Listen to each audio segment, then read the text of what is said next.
Hi, welcome to my video. I am John Proctor and welcome to Sandblaster John.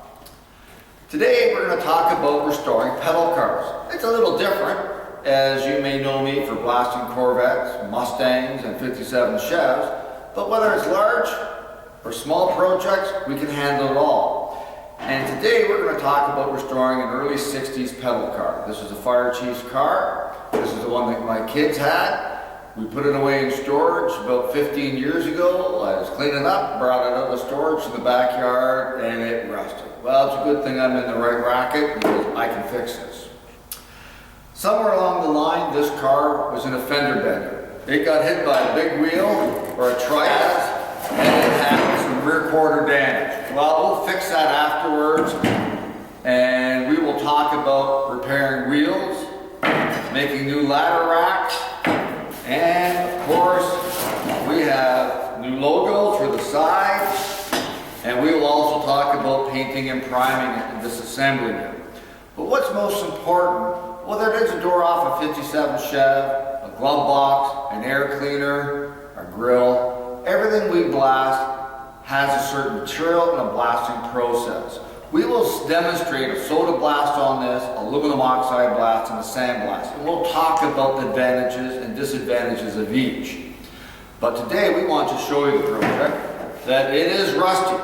It's solid, it's pretty straight, it's missing some parts, but we're going to modify it. I'm going to hang it in my man cave when I'm finished with it. We're going to repaint it. It's not going to be original colors, but I've kept as much as I can original on it. One of the advantages that I'd like to talk to you on it is the sandblasting. There's many kinds of sandblasting using sand, glass bead, aluminum oxide, and soda.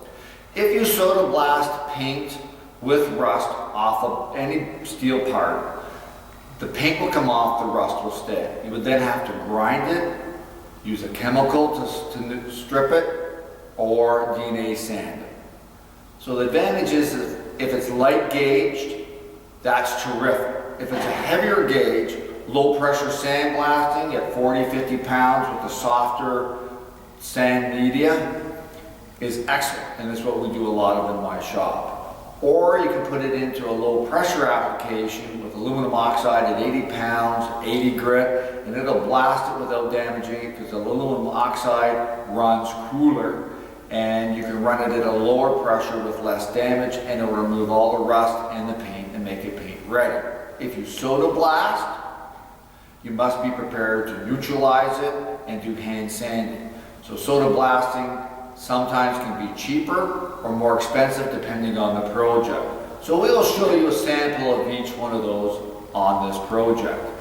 After blasting it, we will then prime it and paint it, and we may use epoxies or enamels or red oxide. It will depend on what we're using in the shop that day. This is an inside application, so enamels would be fine. But if we were doing your door off a 57 Chev or a 68 Mustang component, we'd be using all epoxy primers so that you get the best corrosion value for your dollar.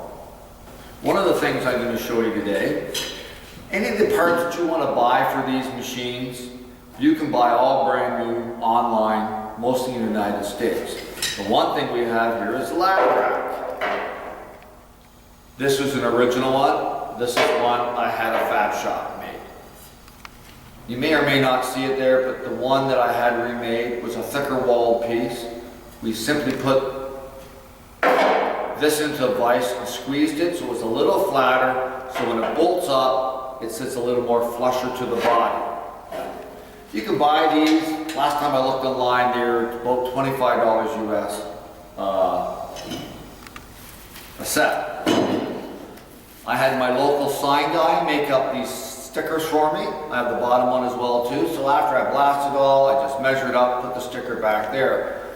If you go to a sign shop, they can make it up any way you want. Any color scheme, any font, say what you want. So you can have lots of fun there. Here's the steering wheel. My kids broke it off twice, I glued it twice, and then I gave up. But because it's going to be hanging from the ceiling of my man cave, I glued it up with some good 2-part epoxy. I'll give it a little sand and repaint it and reattach it. When we bought it, there was no bell or windshield, not interested in putting it in. The ladders were long gone. Again, it'll be hanging from my ceiling, or I'll make a table out of it, or whatever I'm going to do to it. I'm not interested in spending money on the ladders. This is just to restore. As far as color goes, I picked the red that I wanted, and on the grill is actually a silver color. It had a slight metallic look to it, and I'll get my sign guy to make up a little license plate for it as well too. That's just a peel and stick. These things are pretty solid when they were made. There's lots of fun to them. My pedals still work. They're all intact. My steering wheels turn, everything's good there. You can buy new tires for it. The tires are in rough shape, but again, I'm not going to be letting any kids drive it, so I'm going to leave them. I'll order some hubcaps and have those sent up to me. I'll paint the rims, give them a little blast, and have some fun with it. So we'll try to keep you posted with the progress over the next month. Have a great day.